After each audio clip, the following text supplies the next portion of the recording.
Hey, what's up guys? It's Nathan here. And today I want to give you a quick sound design secret. And today we're going to be talking about whether you put filter automation before or after reverb. Now, I know this is a question that I asked myself a lot when I was first starting. I didn't really know which way to do it. And then after a while, I just started doing it randomly. And then eventually I figured, out the reasoning behind it. So what we're going to do is we're just going to show you right now. We have this track here. There's reverb directly on the track. And we have filter automation from the drop coming in, and it's just fading up. Standard trance stuff. You can see the automation there. And so there's two ways you can do this. Either you have the filter after the reverb or before. And the difference is subtle, but once you know what it is, you'll have specific uses for it. Now, I'm going to tell you right away my preference. Typically, if I'm doing like automation on something, tends to be to have the filter after the reverb. And the reason for that is because it creates a tighter sound. And what that means is the effect that you're getting is when the filter automation is after your reverb, the actual filter, if you have any resonance on the filter or just the cutoff of it anyway, what you're actually hearing is the characteristics of the filter opening up on the reverb. So you're actually going to get resonance on the reverb. It's gonna kind of resonate the reverb itself, which creates a tighter effect, especially if your automation's opening up really quickly. So what we're gonna do is we're just gonna show you the sound of that really quick, and then we're gonna place the filter before it. And what you'll notice when the filter is before our reverb, that the filter automation is then opening and closing into the reverb. And because of the nature of most reverbs and the configuration of this one, you're essentially going to get lag.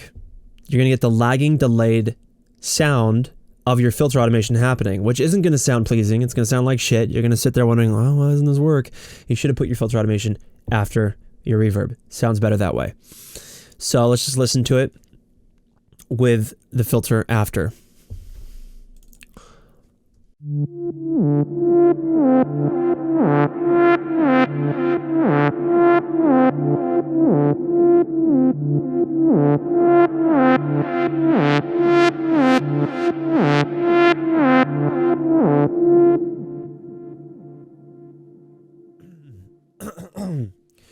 So it's a really tight effect. Very tight, very simple.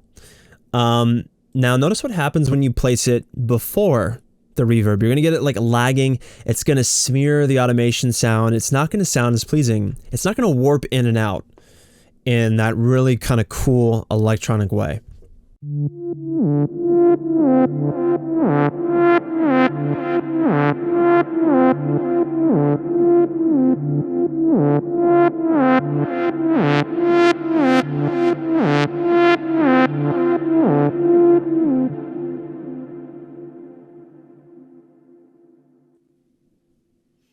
Now listen to it again with the filter now after the reverb. It's going to sound way, way tighter.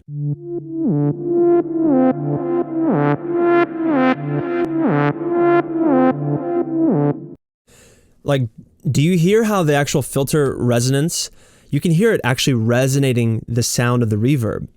And the way I kind of think about it is like, just off the top of my head, it's kind of like you just have, if you've ever done a filter automation on white noise, and if you looked at it on like a frequency spectrum, what you would see is you'd see that little resonant peak happening as it moves up and down.